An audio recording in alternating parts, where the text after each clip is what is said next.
Hi everybody, my name is Taylor Green. I'm one of the audiologists here at Audiology Associates. My name is Rhys Barber. I'm another audiologist here at Audiology Associates. We've got two patients in this compilation for you today.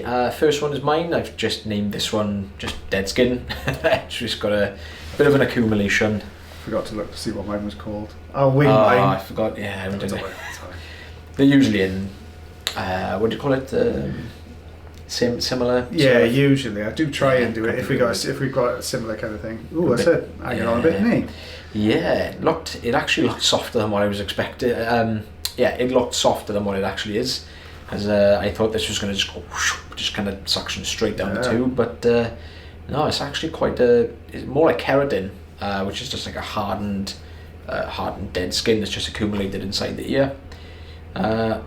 Do I swap tools? I'm pretty sure I end up going in with forceps or something. Surely in there. Ooh, what is that?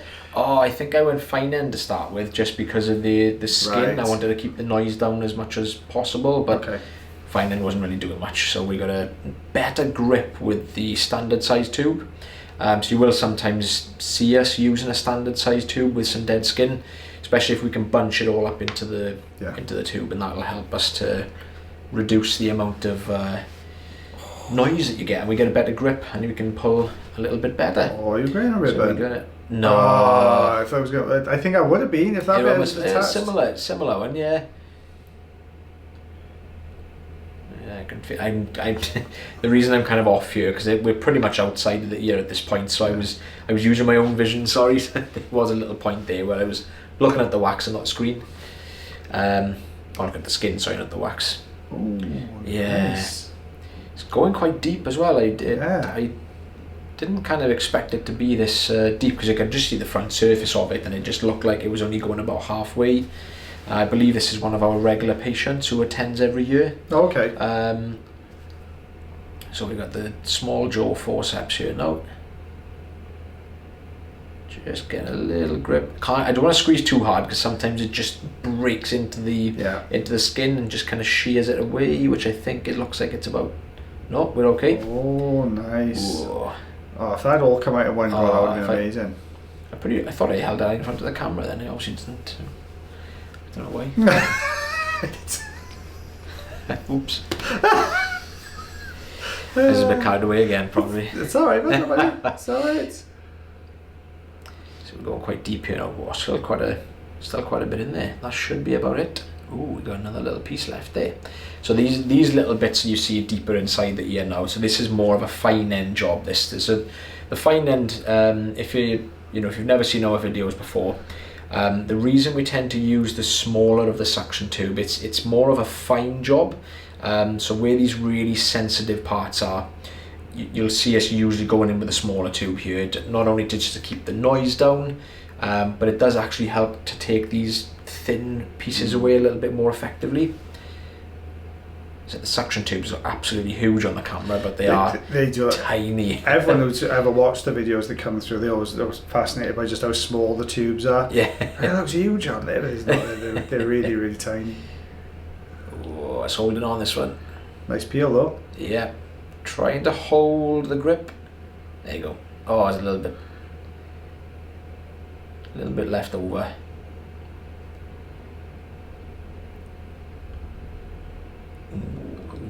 Gotta be super careful in these areas.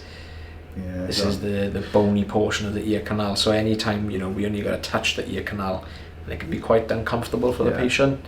So that's why you can see us kind of hovering, and we're not actually going into the wax. The skin, sorry, I keep saying wax, skin in this one. So used to it. Yeah. Majority of ouch. Okay, that's gonna be difficult. Start with the suction, I think. I think I would on that one. Looking at this one, and I sometimes don't like seeing it when you can see the eardrum, but you can just see all this like dead skin again. That's just kind of around the ear canal. It kind of goes one of both ways. It either peels away really, really nicely, and the whole thing comes away in like one big cast. Or it just comes away in little tiny drips and drabs. This is looking pretty good so far. It's coming away nicely. Yeah, starting to peel around that side there as well. You can just see there's a little bit underneath there, like it's just kind of holding on. It's whether that tube's got enough power, isn't it? It's whether you flick up. Do you try, because the forceps have been out once already. Do you get the forceps out? I think I do. I think I do. They just give it a little bit more grip than they just that pull. Because we've lifted this already, that should peel away quite nicely. Because you will get into it, you'll grab that bit and the whole lot will just peel from the edge, won't it? Is that what we're going for? There we go, there you go, there they are.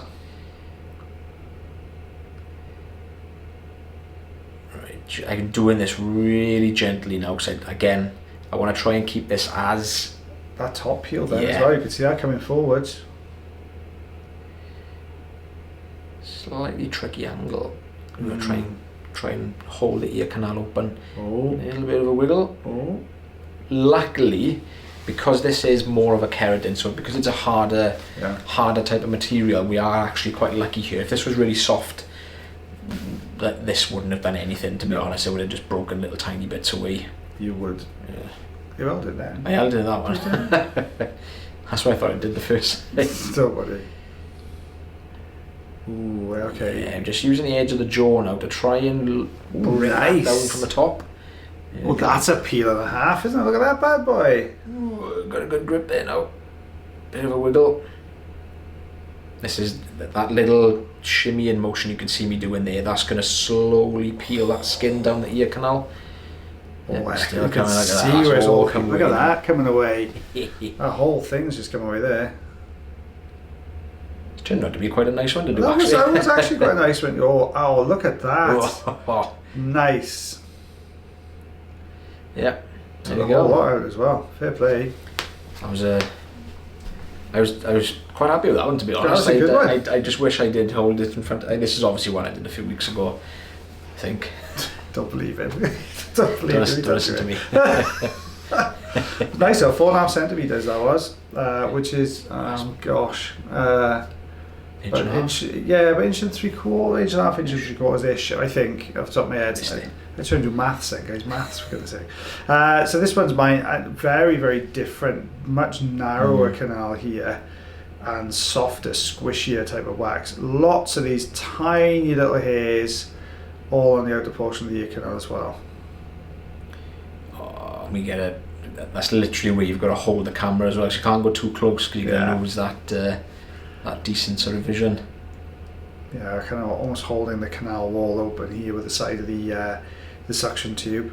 With the side of the endoscope. Sorry. Well, we're just going over the top of the suction tube, but you can see this is a thicker, stickier clay type wax. This one, so very, very different to what Taylor's just removed here as well. Almost like got a little bit of sort of granulation, a little bit of sort of grittiness to the wax as well. Oh, that's a nasty one to do. Yeah. But Ray Curette's going to come in now. I'm absolutely sure to save the day. You hoping? No, fingers crossed. Yeah. So you see, I'm working our way back here, just trying to find the back end of this plug to try and draw the whole thing forwards. But we just get a little bit. The red mark you can see on there, the patient had that before they came along. They'd actually caught their ear. I don't know how they did it. He didn't explain why, but he had this sort of, it looks like a graze where you've got all the blood vessels coming really close to the surface. Not quite bleeding, but you could if you'd gone that little bit deeper, it would have bled. That's what it is on the outer portion of the ear canal. It's actually on the front of the trachea, so nothing that we've done, pushing the ear canal open or anything like that. It's actually on the front of the this part of the ear here. You butcher. I know, terrible, mate. Look at me. Just forced it in there. There we go. There he goes. So just try to peel this all the way down. Guys, don't forget, if you do enjoy the videos, you can always like, heart, share, follow, and subscribe. Taylor's head goes on that. Like, heart, share, follow, and subscribe for us. If you do thoroughly enjoy the videos, you can also consider becoming members of the channel. That way then you get to see even more videos every single week. Introduce a little bit of olive oil in here as well.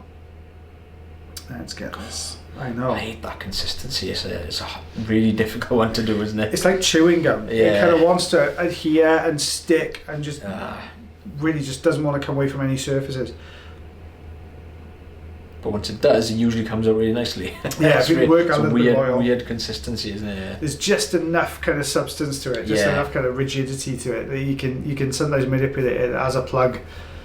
I had a gent in earlier with exactly the same type of wax, but he had a kind of pinch point in his ear canal. So he had wide, then it pinched like this, and then it went wide again just for the eardrum, and all this clay wax was down there. Yeah, difficult or recess to get it out of as well. Oh, go free. That's starting to come up now. I don't know what to do about my fly. I don't know whether to do that for wax front or whether to. I'd probably keep it as keep it as wax front. Keep it off wax front. Yeah, it's not. I was so chuffed yesterday. As I say, it's not one you see very often. It's not. It literally happened just outside the door. Oh, did it? Yeah, it flew inside this guy's. Yeah, I think from what he said, I think it was just outside our door, and he was like, "Oh, can someone have a quick look?" I said, "Yeah, I'll have a quick look now." And I could see it in there, stuck. We got a bit of wax. Stuck in his wax. Just stuck in wax there. So yeah, it was a good one. I've never ever done an inset. It's been on my bucket list for ages. So I'm really glad I managed to get that out. Yeah, we don't really get it in this country, really, do we? We don't really get like bugs in the ears. No, it's not a common thing. Oh well, look at that. Ooh. See, it was a bit blurry, so we're back in and did the proper one. Fair play. That's the proper job, that is. Done this before, haven't we? I might have one or two. Yeah, once or twice. Ooh. Just getting the excess bits out. Mop up that extra little bit of olive oil there. There we go. Eardrum looking lovely. So we are. It's just over 2 centimeters. Just under 7/8 of an inch. Yeah. Boosh. Yeah, I didn't expect that to just shut down that quickly. Got a brain. Well, guys, thank you very much for watching that video again today. If you do enjoy the videos, as I said, you've done it. I don't need to do it again. Whereas, guys, as always, take care of yourselves. Take care of your ears. And take care of myself and lovely Mr. Teddy Green. We'll see you again soon. Bye, everybody. Bye-bye.